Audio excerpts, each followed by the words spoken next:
Welcome back to another episode of the Electric Election Road Trip. I'm your host, Benji Backer, President and founder of the Conservation Coalition, and I have the distinct honor of being joined by Governor Abbott, the governor of Texas, the great state of Texas, and it's just such an honor to be sitting with you here in the governor's mansion in Austin to be talking about something that I know is very important to you, the environment. We are driving across the country in a Tesla right now, and we've spent 40 some days on the road doing about 10,000 miles overall. We're going to cross 36 states in 50 days. But yet Tesla is investing in this state specifically. We're here in a Tesla. Can you talk about the importance of your partnership with Tesla and how that came to be? And then we can kind of dive into the broader environmental conversation. Yeah, well, but before we do that, I got to welcome you to the governor's mansion. I don't know if your audience can know or see where you are. But they can. Governor's mansion here in Austin, Texas. President Bush, when he was governor of Texas, was in this room that you're in right now, watching the returns when he got elected to be president in 2000 and walked out 2 blocks from here to announce that he was not going to make a declaration that night. It took another month before he became president, but also you're in the same mansion that Sam Houston lived in. Sam Houston was the first president of the Republic of Texas before we ever became a state. So there's a lot of history with where you're sitting right now. That's incredible. But we are making history in Texas as it concerns Tesla, like you're talking about. And so the Tesla project is going to be phenomenal, as big as anybody has perceived it to be. There was a story yesterday in the Austin American-Statesman talking about what they are learning, how it may be even far bigger than what's already perceived. For one, there is the Gigafactory, where they will be making the Cybertruck, as well as maybe some vehicles. But what the Austin American-Statesman talked about yesterday, which could be enormous unto itself, is a massive battery manufacturing facility here in Texas. And this coincides with the many discussions that I've had with Elon Musk. And so this is something where Elon reached out. He and I personally communicate very frequently, whether it be by text or by call. And we talk about a shared vision for what the future is going to look like and the role that Tesla plays in that future. And it all syncs up together, and it syncs up in a way where Tesla understands that they're going to be able to manufacture the vehicles, they're going to be able to construct the future they seek to achieve for the country and for the world in a way far better in Texas than what they were able to do in California. And a large reason for that was the regulatory environment. Listen, I know I've been talking a while, but I need to add on something else while I'm thinking about it, and that is one thing that Elon talked to me about is really an echo that I heard repeatedly during the course of the pandemic. The talks I had with Elon really escalated during the course of the pandemic as he grew increasingly frustrated with the California regulatory shutdown environment. And during that same time period, I heard from CEO after CEO, a multitude of different types of businesses seeking to come to the state of Texas. The bottom line is this, and that is the state of Texas provides the type of business environment where innovators can come here and they can grow here unhindered by government regulation trying to tell them what to do. Well, that market-based way of growing the environmental movement is exactly what we're talking about. In this state, you have Net Power in Houston working on carbon capture and clean energy technology and working with traditional and more clean technologies for the future of energy. But on Tesla specifically, that kind of open market here is why why Elon is trying to invest in this place. And I think where conservatives should embrace Tesla is the fact that it is the exact American dream that we all talk about. Elon saw a problem, which was there wasn't an effective electric car, and he's doing it with American-made energy, he's doing it with American-made products, and he's now choosing states based on what he thinks is the best regulatory environment so he can grow his company the fastest and make the biggest impact for the environment and the economy.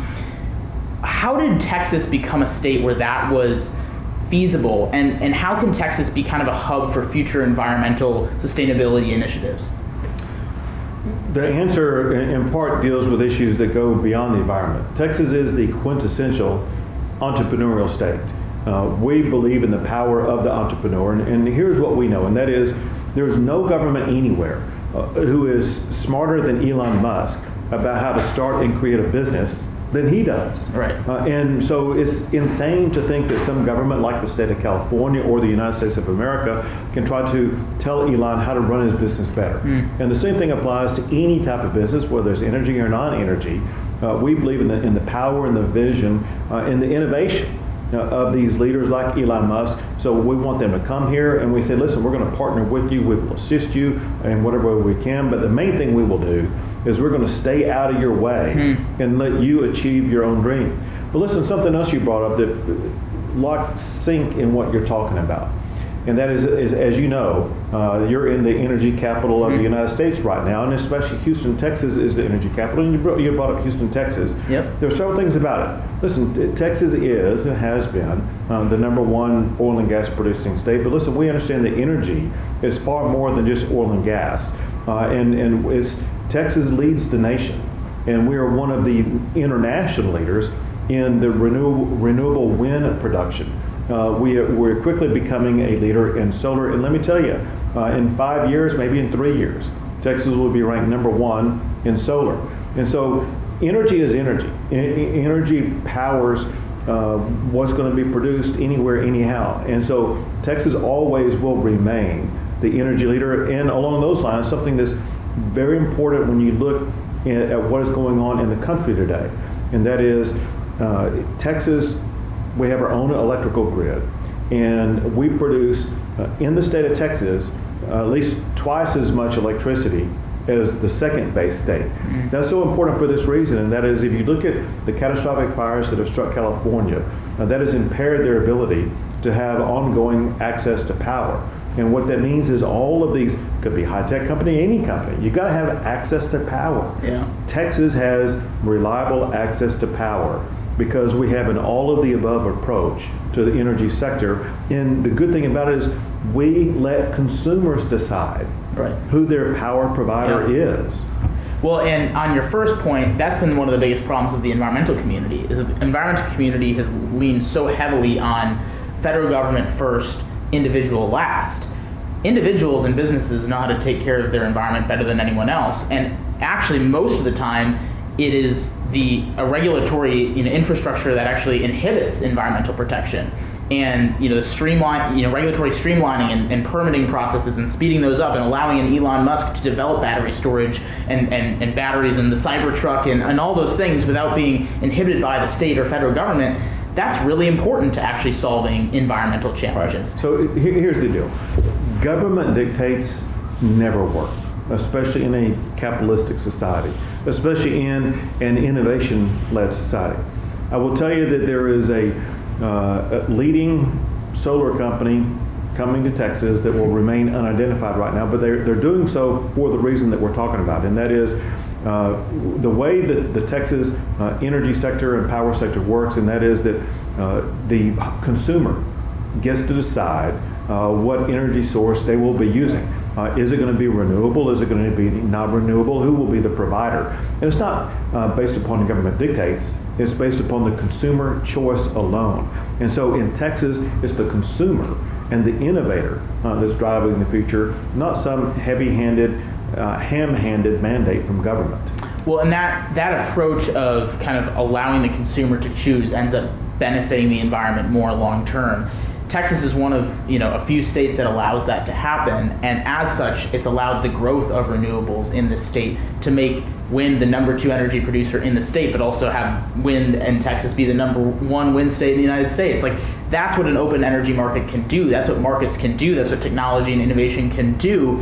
And if it was Texas saying, oh, here's the exact energy that you need to have as an individual or as a consumer, that growth wouldn't have happened. And that is the power of capitalism, and actually clean capitalism if you do it the right way.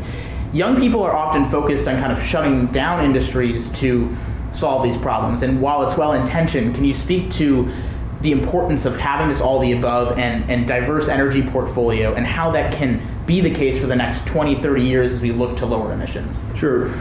I know that you talk about younger people, which I assume people are in their 20s and maybe 30s and things like that. And I know they're concerned for the environment. They're concerned for clean air. And here is an amazing number that will shock a lot of people. At the same time that Texas has led the nation and in some cases led the world in the production of fossil fuels, our air quality has actually improved. We've had a massive reduction in NOx. NOx is a lead component to ozone, and all of that has been reduced even though we've increased more in the production of oil and gas. Now, one reason for that is because we have had a reduction in the use of coal here. We also have had improvements in the quality of the emissions from automobiles, and we've been a whole lot smarter about that. But as we continue to see people like yourself driving more Teslas, you will see NOx continue to decline. But we've had the equivalent over the past couple of years of removing 88 million vehicles from our roads. That is how much air quality has improved in the state of Texas. That's incredible. And one of the main benefits of that is that Texas's cultural heritage is the environment. It's the ranching community, it's the cattle community, it's the people who love to hunt and fish. As a kind of final question before we wrap up, how does that heritage of conservation and sportsmanship and the environment play into why Texas can be a leader on these issues?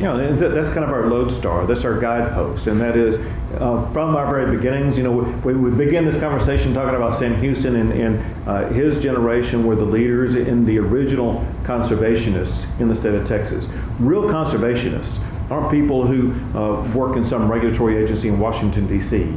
Real conservationists are the owners of the land, who care dearly about the air quality, water quality, land quality, pollution, and they are guardians of the earth that we live on. And that's been a part of the bloodstream of Texans who've lived in this state since before Texas was a state. And we have maintained that same attitude because we know that we are the guardians of our state, of our land. And we know that we as individuals have a great concern for it, and we can do a better job than some regulator in some small office building in Washington, D.C. can do. And that's why in Texas, our organization has launched the Lone Star Initiative, which is focused on common sense, market-based ways to solve environmental challenges in the state of Texas. Because young people want action here, but they also know that big government or even socialism is not going to answer the questions that we have on the environment, and that Texas can actually be a global leader in exporting clean technologies to other states and other countries around the world. As we wrap up, a final question.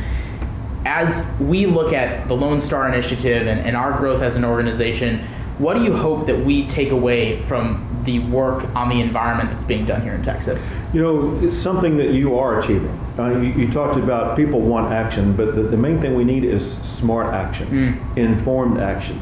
And that's exactly what you are delivering. And that is, you are separating the wheat from the chaff as it concerns what are smart strategies, what are wrong strategies. And we can clean up our environment. We can have a safe future without having heavy-handed government mandates. We can do it with innovative-led initiatives, exactly like what Tesla is doing here in the state of Texas. So promoting those smart strategies that are free market driven, that are consumer based driven. We know the young consumers and what their demands are, and their demands are shaping the future of energy here in Texas and across the world. Well, I couldn't have said it better myself, and a lot of people see Texas as the enemy when it comes to the environment. I would say that Texas is part of the solution and is already part of the solution in a major way to this global problem that we have with climate change, emissions, conservation, all the different environmental problems. Texas is at the forefront of leading, and people need to know about it. Governor Abbott, thank you so much for joining the Electric Election Road Trip and talking about these solutions. And to our viewers watching the Electric Election Road Trip, we appreciate you tuning in to another episode of the Electric Election Road Trip. And now we are headed to the Mountain West in the state of Colorado.